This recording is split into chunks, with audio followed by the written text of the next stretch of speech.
میرے آقا کریم علیہ السلام ایک مرتبہ گھر میں تشریف لائے تو دیکھا روٹی کا ایک ٹکڑا پڑا ہوا ہے. میرے حضور نے وہ ٹکڑا اٹھایا، صاف کیا اور فرمایا عائشہ عزت والی چیز کا احترام کیا کرو، یہ جب کسی قوم سے روٹھ جاتی ہے نا تو واپس نہیں آتی.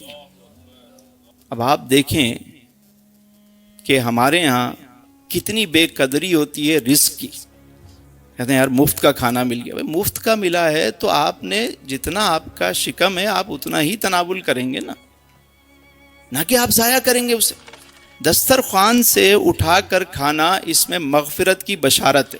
اور فرمایا کہ جو برتن کو صاف کرتا ہے، پلیٹ کو صاف کرتا ہے، وہ برتن اس کے لیے دعائے مغفرت کرتا ہے. رزق پہنچا ہمارے سامنے گرما گرم اور ہم نے اس کو بچا دیا تو اس کا مطلب ہے ہم نے پھینک دیا اسے، ہم نے پھینک دیا.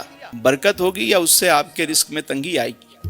خود سوچنے کی بات ہے. رزق پہنچا ہمارے سامنے گرما گرم اور ہم نے اس کو بچا دیا تو اس کا مطلب ہے ہم نے پھینک دیا اسے.